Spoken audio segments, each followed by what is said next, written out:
그리고 로마서 말씀을 2주 동안 쉬었는데 먼저 한번 로마서 말씀을 다시 한번 이렇게 살펴보면 좋겠다는 생각이 들어요. 우리가 로마서를 처음 시작해서 3장까지는 믿음으로 의롭게 된다는 진리, 이신칭의라 그죠? 믿음으로써 의롭다함을 받는다라는 것을 배웠어요. 어떤 율법으로도, 어떤 뭐 할례로도, 어떤 것으로도 의롭다함을 받을 수 없고 오직 믿음으로 의롭다함을 얻게 된다는 것을 배웠어요.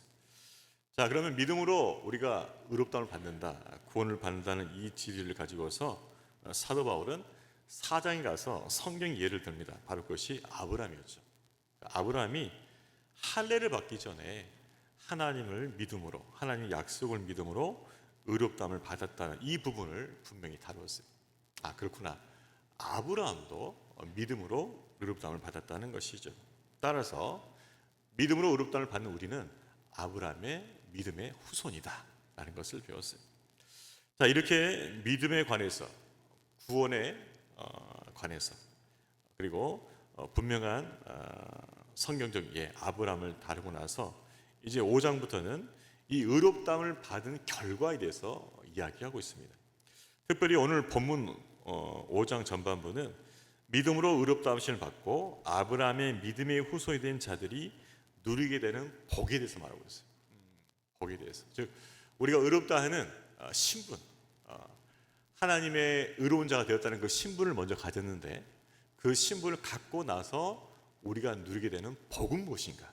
이것이 오늘 우리가 배워야 할 내용일 것입니다. 자, 우리 1절 말씀 한 번 더 같이 읽겠습니다. 그러므로 우리가 믿음으로 의롭다 하심을 받았으니 우리 주 예수 그리스도로 말미암아 하나님과 화평을 누리자. 창세기 3장에 보게 되면은 아담과 하와가 선악과를 따먹는 장면이 나오죠. 죄를 지게 되고 에덴 동산에서 추방됩니다. 하나님과의 관계가 단절된 것이죠. 죄가 들어오면서 하나님과의 관계에서 단절이 오게 되었어요. 화목할 수가 없었겠죠. 자, 그런데 이제는 예수 그리스도의 십자가 대속으로 말미암아, 그 대속을 믿음으로 말미암아 하나님께 의롭다고 여김을 받을 수 있는 길이 열렸다는 것이죠. 그래서 바울은 이제 믿는 자들이 더 이상 죄인이 아니라 예수 그리스도로 말미암아 화평을 누리게 되었다고 말하고 있는 것이죠.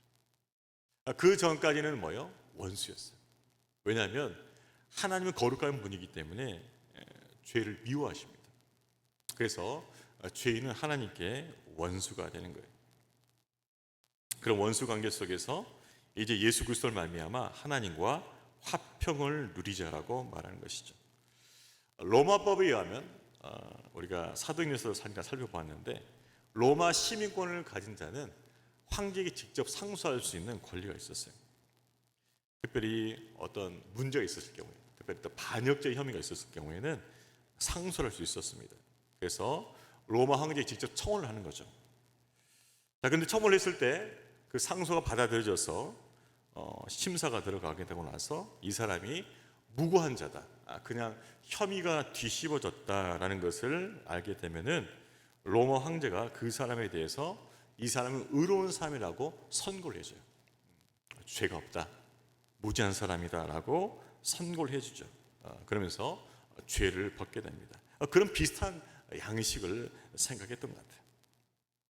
마찬가지로 그리스도의 사역으로 말미암아 의롭다 하심을 선고받은 성도는 이제 더 이상 하나님의 원수가 아니라 하나님과의 화평한 관계에 들어가게 된다는 것이죠. 자, 그러면 하나님과 화평한 관계로 들어갔을 때 구체적으로 누리는 복이 있어요. 물론 화평 자체가 복이죠. 근데 이걸 좀 더 구체적으로 살펴본다면은 두 가지로 얘기할 수 있는데, 첫 번째는 뭐냐 그러면 하나님 안에서 누리는 영적 평안입니다. 그러니까 화평한 관계 속에서 하나님께서 우리에게 뭘 주신가? 평안을 주셔요. 여러분, 하나님과의 관계가 회복되지 않으면, 하나님 관계가 화목하지 않으면 인간은 결코 평안을 누릴 수 없습니다. 잠시 어떤 기쁨 맛볼 수 있겠죠. 그런데 참된 평안은 얻을 수 없어요. 그래서 하나님 안에서 얻는 영적 평안, 이것이 우리에게 주시는 복이라는 거죠. 교회 와서 예배를 드리다 보면 평안할 때가 있어요. 특별히 안 믿는 사람들, 초신자리 와서 교회에서 예배 드리면 참 평안함을 느낍니다. 바로 그거예요. 하나님과 관계가 회복되면, 화평한 관계가 회복되면은 우리 안에 찾아오는 그 복, 그것이 무엇일까요? 영적 평안이라는 거예요. 영적 평안이 우리 영혼에 깃든다는 것이죠. 두 번째는 무엇인가? 그것은 하나님과 화평한 관계가 이루어졌기 때문에 하나님 앞에 담대히 나갈 수 있다는 거죠. 더 이상 하나님을 두려워할 필요가 없어요. 담대히 나가는 거죠. 그래서 은혜의 보좌 앞에 담대히 나가게 되는 것입니다. 예수님께서 돌아가시자마자 여러 가지 일들이 일어났었어요. 그 중에 하나가 뭐냐면 지성소의 휘장이 위에서 아래로 찢어진 것입니다. 지성소는 대제사장만 1년에 딱 한 번 들어갈 수 있는 것이에요. 굉장히 지엄한 것이죠. 제한된 것이죠. 근데 그곳이 위에서부터 아래로 찢어져요. 이것은 이제 예수를 믿는 모든 사람들은 하나님 앞에 담대히 나갈 수 있게 되었다는 것을 의미하는 것이죠. 그래서 이젠 더 이상 하나님을 두려워하는 것이 아니라 하나님을 아바, 아버지라 부르면서 은혜의 보좌 앞에 담대히 나갈 수 있게 된 것이죠. 그렇습니다. 이런 화평한 관계가 우리 삶의 기반이 되는 것이죠. 우리 모든 즐거움의 원천이 되는 것입니다. 진정 그리스도의 십자가 대속의 은혜를 믿는 성도는 마음의 평안을 누리게 될 것이고 또 하나님을 아버지라 부르면서 은혜의 보좌 앞에 담대히 나아가게 되는 것입니다. 이 영혼의 평안을 누리고 또 하나님 앞에 담대히 나아가는 은혜를 누리는 복된 성도 되시기를 주의 이름으로 축원합니다. 그것이 우리가 누린 복이에요. 영혼의 평안이 있고 하나님 앞에 담대히 나가게 되는 것이죠. 자, 그런데 이런 하나님과의 화평한 관계를 누리는 것은 환난 중에도 누릴 수 있는 복이 돼요. 무슨 말일까요? 우리 3절과 4절 말씀도 같이 읽겠습니다. 다만 이뿐 아니라 우리가 환난 중에도 즐거워하나니 이는 환난은 인내를, 인내는 연단을, 연단을 소망을 이루는 줄 압니다.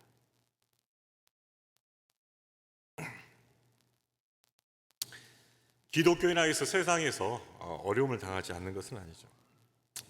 많은 성도들이 예수를 잘 믿으면 어려움이 없을 거라 생각해요.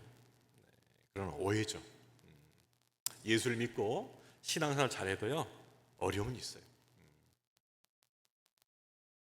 그런데 이것을 잘 모르게 되면 어려움과 환난을 당하면은 하나님을 원망하게 돼요.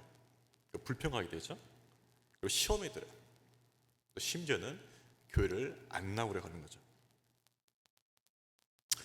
언제 고난이 없을까? 언제 환난이 없을까? 그것은 예수님이 재림하시고 완성된 천국이 임할 때, 즉 새하늘과 새 땅이 임할 때, 바로 그때는 환난이 더 이상 없을 것입니다.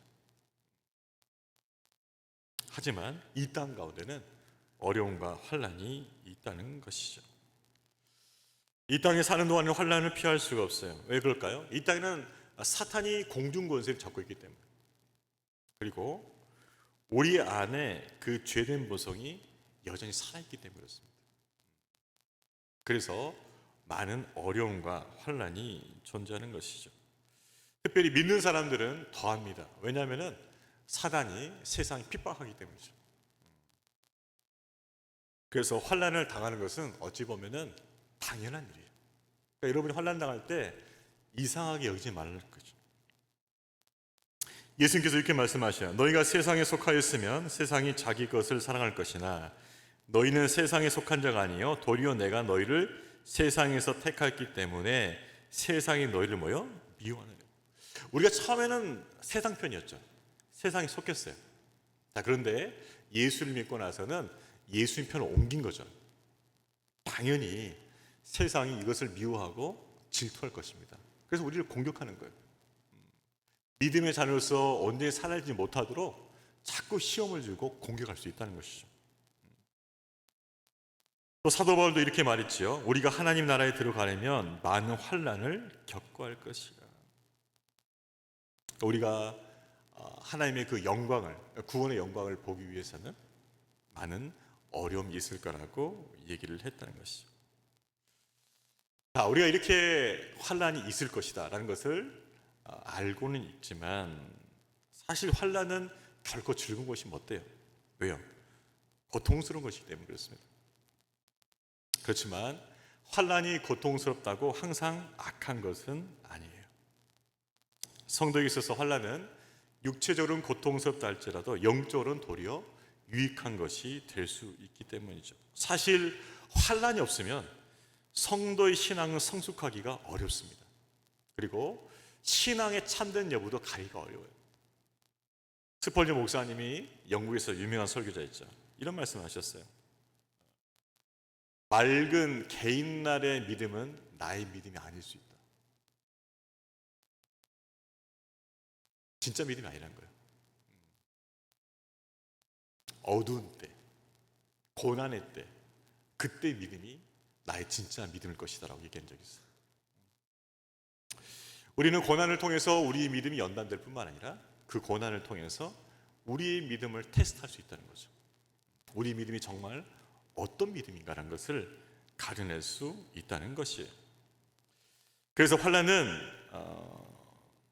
바로 우리의 영혼의 불순물을 제거하는 뜨거운 용광로, 풀무불과 같은 것이죠. 자, 이럴 때 가장 중요한 게 뭐냐면 인내예요. 인내. 고난이 찾아오고 어려움이 찾아오고 환난이 찾아왔을 때 가장 중요한 게 뭐냐면 인내예요. 그래서 뭐예요? 환난은 인내를 잘 참을 수 있어야 돼요. 견딜 수 있어야 돼요. 여러분, 사관학교에 입학한 사람들에게 가장 중요하게 요구되는 게 무엇인지 아십니까? 체력과 인내력이에요. 군인의 가장 기본이거든요. 체력에 대한 임무를 수행할 거 아닙니까? 그리고 각종 어려운 상황들이 발생하죠. 전투를 하다 보면 그것을 끝까지 인내할 수 있는 인내력이 요구돼요. 그래서 사관학교 입학한 사람들은 체력과 인내력 테스트를 받아요. 인내하지 못하면 결코 생도가 될 수가 없는 것이죠. 마찬가지죠. 환난 임할 때, 어려움 임할 때, 고난 가운데 있을 때 우리에게 요구되는 것은 무엇입니까? 인내예요. 잘 참아야 돼요. 인내하지 못하면 참된 신앙으로 인정받기가 어렵습니다. 그래서 참된 신앙인은 그 어려움과 환난 가운데서 잘 인내한지를 보면 알아요. 반대로 잘 참지 못하고 뛰어나가고 원망하고 불평하고 싸우고 다투고 아직은 아닌 거죠. 신앙이 잘 서있지 못하게 되면은 환난을 만날 때 어떤 일이 벌어지냐면 하나님께 더 멀어지게 돼 있어요. 이거는 양극화 현상이에요. 그러니까 신앙이 있는 사람들은 환난이 오면은 그 환난을 통해 하나님께 더 가까이 나갑니다. 더 가까이 나가요. 더 은혜를 입어요. 더 믿음이 굳건해지는 거죠. 근데 믿음이 약하고 잘 서있지 못한 사람들은 환난이 오면 하나님께 더 멀어지는 거예요. 더 믿음이 떨어지는 거죠. 아예 실족하는 거죠. 그러니까는 환난이 오면은 양극화 현상이 일어나요.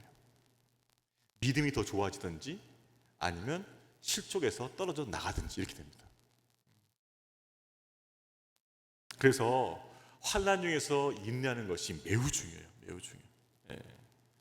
그렇게 환난 중에서 인내하면서 연단이 되죠. 하나님의 자녀다운 모습으로, 믿음의 사람다운 모습으로 연단이 되기 시작해요. 회개하게 되고 겸손하게 되고 섬길 줄 알게 되고, 그래서 하나님의 자녀다운 모습으로 연단이 되기 시작합니다. 연단이 돼요. 그리고 하나님의 약속과 구원을 붙드는 소망을 이루게 돼요. 저는 세상에 소망을 두었던 그 소망은 다 접어버리게 돼 있어요. 내 자신에게 두었던 그 소망도 다 접어버리게 돼 있어요. 오직 하나님과 그분의 약속에 대한 소망만 남게 돼 있어요. 그게 소망을 이룬다는 거죠. 그러니까 헛된 소망은 다 사라져버려요. 인내하면서 연단되면서 하나님과 그분의 약속에 대한 소망을 이루게 되는 것이죠. 그것이 연단이, 그것이 고난이, 환난이 우리에게 주는 은혜인 것이요, 복이요. 그리고 마침내 그 소망대로 하나님의 그 구원과 영광을 보게 되는 것이죠. 영국의 유명한 기독교 변증가 C.S. 루리가 이런 말을 한 적이 있어요. 그의 저서에 스크루프 테이프라는 편지라는 곳에서 사탄의 방해에 대해서 언급한 적이 있어요. 이런 것이죠. 사탄은 크리스찬들이 실패한 것에 집중하게 만든다는 거예요. 내가 실수한 거, 내가 실패한 거, 내가 과거에 잘못한 거, 거기에 계속 마음을 신경을 쓰게 만드는 거예요. 거기에. 그렇게 하면은 자동적으로 무너진다는 걸 알기 때문이죠. 그러니까 마음과 관심이 자꾸 실패, 그 다음에 잘못한 것에, 나의 죄에, 이런 것에만 계속 신경을 쓰다 보면은 저절로 뭐예요? 낙담하면서 무너진다는 것이죠. 이게 사탄의 전략이라는 거죠. 예. 크리스찬의 가장 큰 실수가 뭐냐? 자기의 죄와 실패와 그 좌절, 거기에만 집중한다는 거예요. 집중한다. 그래서 거기서 포기해버리는 거예요. 이것은 사탄의 전략이죠. 여러분, 하나님께서 우리 삶에 실패도 허락하실 때가 있고 좌절 허락하실 때도 있고 낭만을 허락하실 때도 있어요. 그러나 그것은 거기에 집착해서 거기에 빠져서 무너지라는 것이 아니에요. 거기서 빠져서 헤어나오지 못하고 그냥 죽음과 같이 그냥 사망의 잠을 자는 것이 아니에요.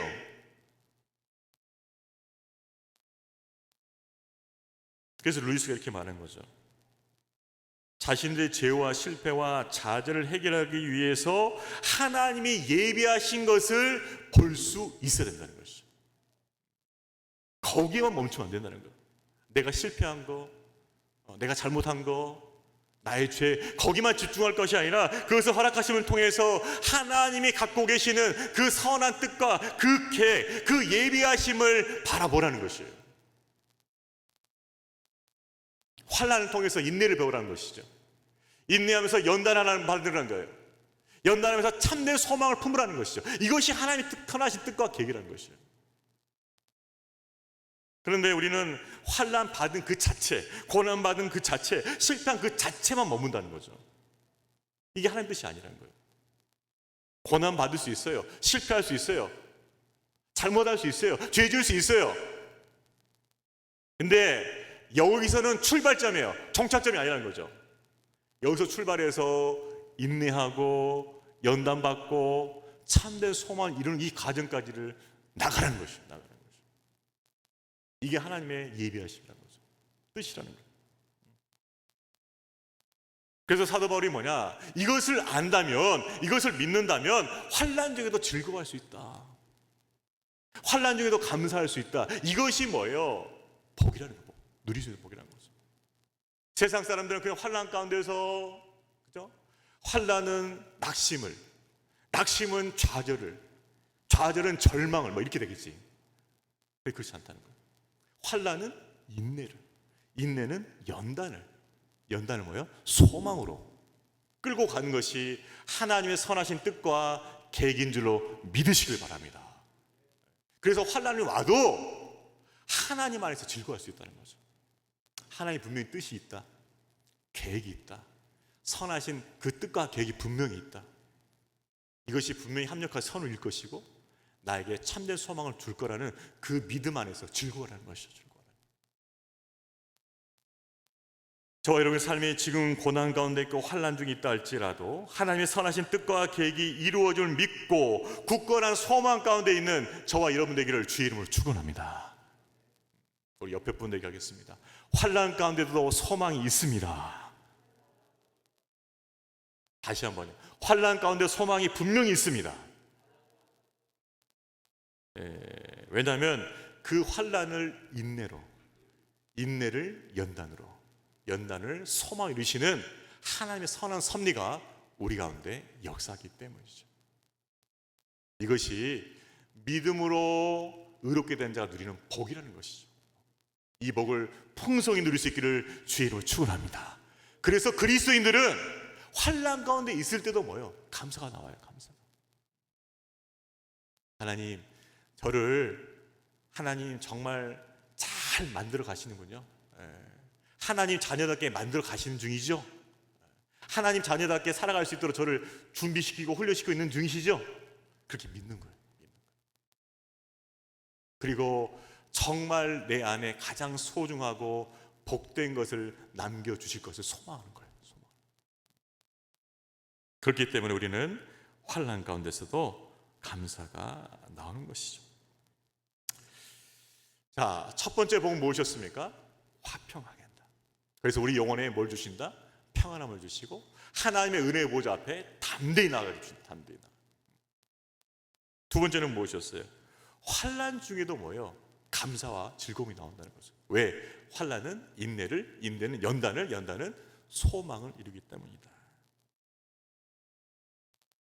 마지막으로 의롭다함을 입은 자가 누리게 되는 복은 무엇인가? 그것은 하나님의 사랑을 확신하고 구원의 즐거움을 누리게 된다는 것입니다. 자, 우리 8절 말씀 같이 읽습니다.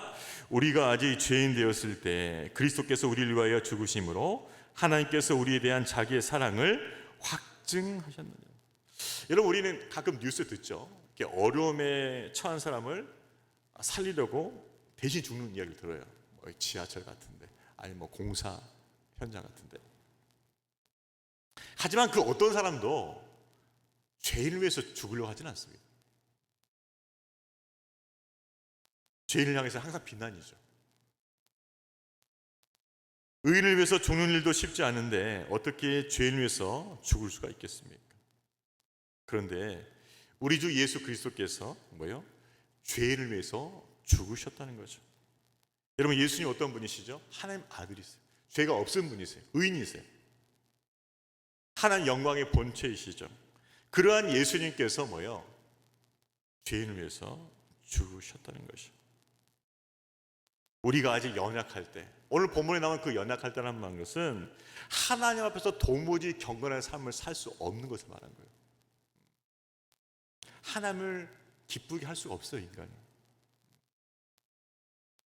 그래서 연약한 거예요. 스스로는 경건한 삶을 살 수가 없어요. 죄인 되었을 때, 그렇죠, 죄인 되었죠. 선악과를 따먹고 나서 원죄를 저지르게 되고 그 원죄를 가지고서 본성을 따라서 스스로 죄를 범하게 되는 죄인 되었을 때, 그것도 모자라서 원수 되었을 때죠. 하나님을 대적했을 때, 하나님을 무시하고 하나님 뜻 안에 사는 것이 아니라 내 뜻대로, 내 욕망대로 하나님을 인정하지 않는 원수로 살았을 때,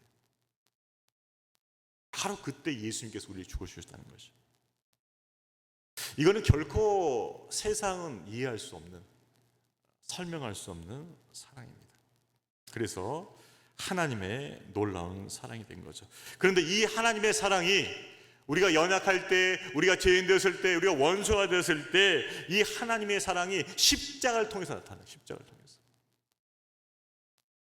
우리를 구원하기 위해서 그 아들 예수 그리스도가 십자가에 못 박힘을 통하여서, 십자가를 통해서 우리 죄를 대속하심을 통하여서 우리를 향한 하나님의 사랑이 분명하게 드러났다는 것이죠.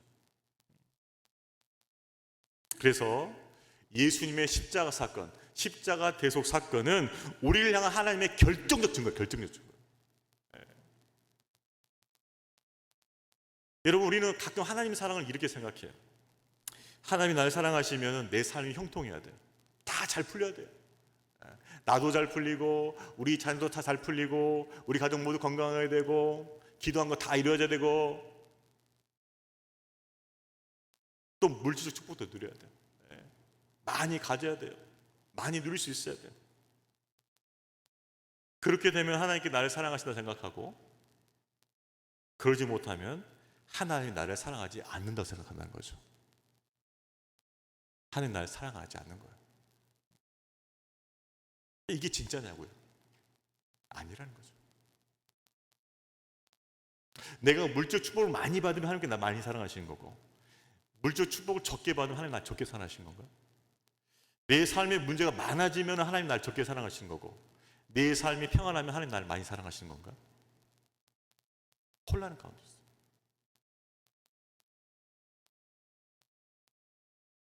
그러나 성경 분명히 말합니다.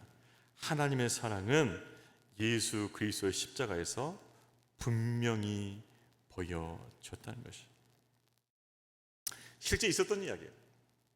한 성도님이 하나님과의 관계에 문제가 생겼어요. 크게 하나님을 불신하고 하나님을 꺼려하는 그런 마음까지 품게 되었어요. 왜 그러냐면 자신의 기도에 하나님께 침묵하신 것 같아요. 그리고 자기 삶 가운데 하나님께서 크게 역사하지 않는 것 같아요. 그러니까는 하나님의 사랑에 대해서 의심이 생긴 거예요. 의심. 야, 하나님 나 사랑하신 거 맞나? 왜 이렇게 안 풀리지? 왜 이렇게 일이 안 되지? 왜 자꾸 이렇게 어려움이 생기지?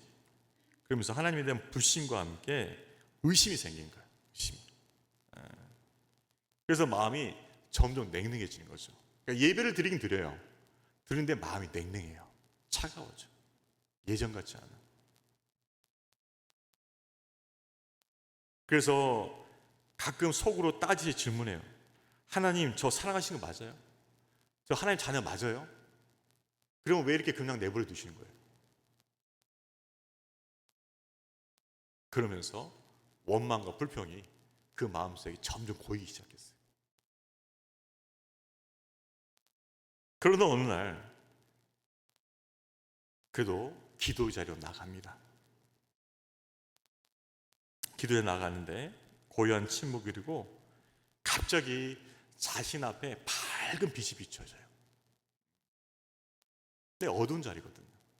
밝은 빛이 비춰져요. 그리고 눈앞에 십자가가 선명히 보이기 시작합니다. 그리고 주님의 음성이 들려요. 그 음성은 아주 짧고 분명한 음성이었어요. 이렇게 들렸다고 합니다. 이게 그 증거다.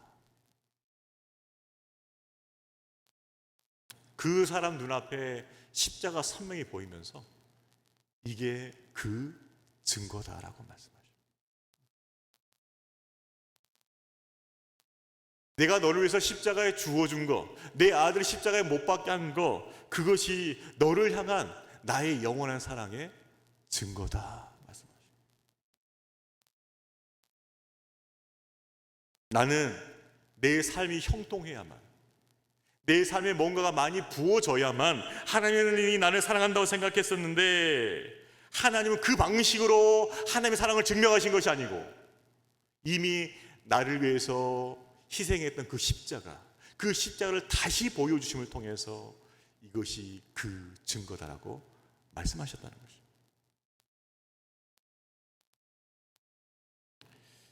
여러분, 그렇습니다. 우리 그리스도인 중에 가끔 이런 분들 계셔요.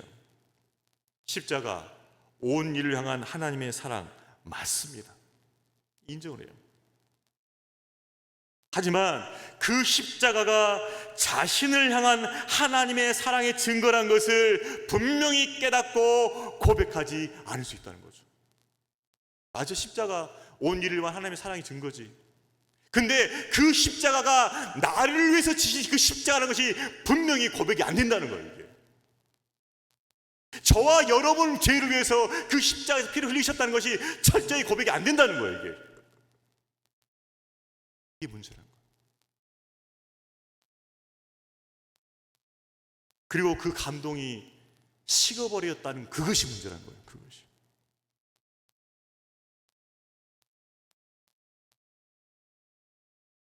이분은 그 말씀, 이게 그 증거다라는 말씀 외에 또 다른 어떤 음성이 들리기 원했어요. 또 뭔가를 말씀해 주시겠지. 근데 그 음성 외에는 없어요. 무슨 말이에요? 충분하다는, 충분하다. 내가 너를 위해서 그 아들 예수를 아끼지 않고 십자가에 못 박아서 너를 살려주었는데 그것으로 부족하냐? 그 사랑의 증거가 그래도 부족해? 충분하다는 거예요. 그 묵상과 함께 성도의 마음에는 형언할 수 없는 그 기쁨이 벅차오는 것을 느낄 수가 있었어요. 여러분, 그렇습니다. 그 십자가는 온 일을 위한 십자가가 됐지만은 나를 위한, 내 자신을 위한 하나님의 사랑의 증거인 줄로 믿습니다. 그래서 십자가 사랑을 제대로 경험하지 않으면 어떻게 보면 우리 신앙생활이 형식적이 될 수 있어요. 종교적. 그 십자가가 나를 위한 십자가라는 그 분명한 체험과 고백이 없으면 이게 자칫 잘못하면 형식적으로 그렇게 돼 있어요. 종교. 2000년 전 갈보리 언덕에서 피를 흘리면서 매달리셨던 그 예수님의 십자가는 바로 저와 여러분의 죄를 위한 생명의 십자가인 줄로 믿습니다. 우리가 그것을 붙잡아야 돼요.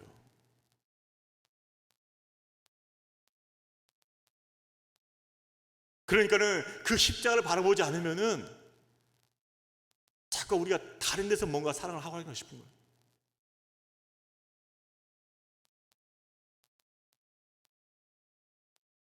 그러면은 하나님을 향한 우리의 사랑이 뭐예요? 굳건하지 못해요. 잘 되면 사랑하고 안 되면 사랑 안 하고.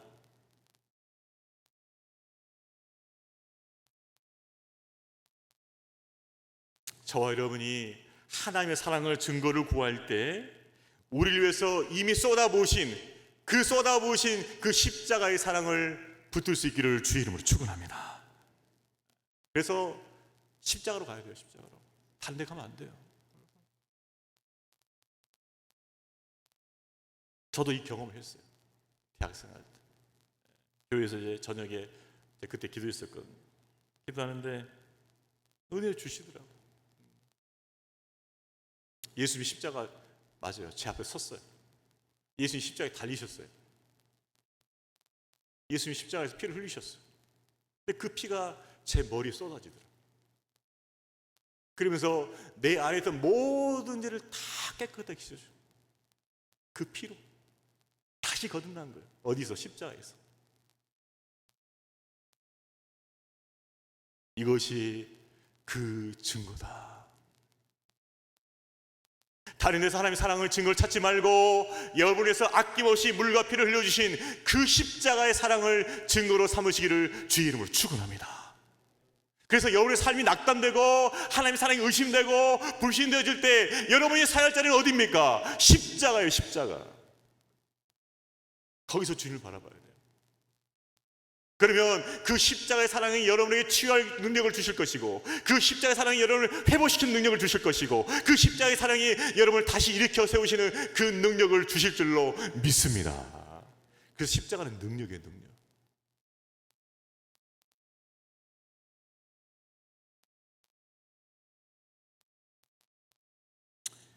어려운 가운데 성도들 많이 계시죠.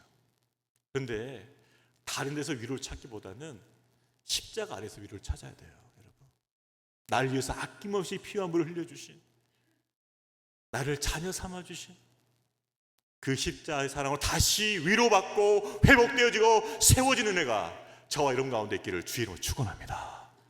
십자가의 사랑이 여러분을 살릴 것입니다. 하나님과 화목하게 된 그 영혼에 주신 축복이 뭐냐? 그것은 하나님의 사랑을 확신하게 되는 거예요. 뭘 보면서? 십자가를 보면서. 날 너무나 사랑하셔서 그 아들 독생자를 아낌없이 주셨다는 것이죠. 자, 하나님의 사랑을 확신하게 되면 자연스럽게 따라오는 것이 있어요. 자, 우리 11절 말씀 같이 읽습니다. 그뿐 아니라 이제 우리로 화목하게 하신 우리 주 예수 그리스도로 말미암아 하나님에서 또한 즐거워하는, 그 사랑이 확신하니까 뭐예요? 내가 구원받을 것이 확실한 거예요. 확실한 거예요. 구원의 즐거움이었어요. 하나님 안에서 찬송이 나오고 감사가 나오고 기쁨이 샘솟고, 그것이 하나님께 주시는 복이라는 것이죠. 좋은 차를 산 사람은 친구들에게 자랑하며 즐거워할 것입니다. 좋은 집을 산 사람도 마찬가지일 것입니다. 그러나 그 차와 집이 주는 즐거움은 영원한 즐거움이 아니에요. 차도 녹슬고 망가집니다. 집도 오래 쓰면 망가져요. 고칠 때 더 많아져요. 영원한 즐거움이 아니에요. 그러나 우리 성도가 누리는 그 구원의 즐거움은 영원한 즐거움일 줄로 믿습니다. 그 부활의 영광은 영원한 즐거움이 될 줄로 믿습니다. 하나님 나라의 그 영광은 영원한 즐거움이 될 줄로 믿습니다. 참된 즐거움을 누리기라고 예수님 이 땅에 오신 것이죠. 이 놀라운 구원을 받은 우리는 하나님 안에서 즐거워하는 것이죠. 성도의 즐거움은 일시적 즐거움이 아닙니다. 영원한 즐거움입니다. 이 즐거움을 위해서 예수님 십자가에 달려 돌아가셨습니다. 삶의 상황과 형편이 어려워도 우리에게 베푸신 이 놀라운 구원을 감격하면서 감사와 즐거움을 살아가는 저와 여러분 되기를 주의 이름으로 축원합니다. 여전히 우리는 즐거울 게 있다는 거예요. 감사하고 있다. 구원의 즐거움이 있다는 것이죠. 그 구원의 즐거움을 통하여 이 고난과 어려움도 이기게 될 줄로 믿습니다. 바로 그거예요. 아, 그렇구나. 내게 있는 그 생명, 구원의 즐거움을 가지고 이 고난도 이길 수 있다는, 이 고난도. 그것이 하나님과 화평케 된 자에게 주시는 복이라는 것이죠. 말씀을 정리하겠습니다. 믿음으로 의롭다함을 받은 하나님의 자녀로서 누리는 복이 있다. 그것이 무엇이었는가? 하나님과 화평을 누리면서 영혼의 평안함, 그리고 하나님 앞에 담대히 나갈 수 있는 복이 있다는 것이죠. 또 환난 중에도 인내하고 연단을 받으며 소망에 이루게 되는 복이 있다는 것이죠. 마지막으로 십자가의 사랑을 확신하고 구원의 즐거움을 누리는 복이 있다는 것이죠. 이 복을 풍성히 누리는 복된 성도 되시기를 주의 이름으로 축원합니다. 우리 다 같이 찬양하셔서 이 찬양 부르도록 하겠습니다.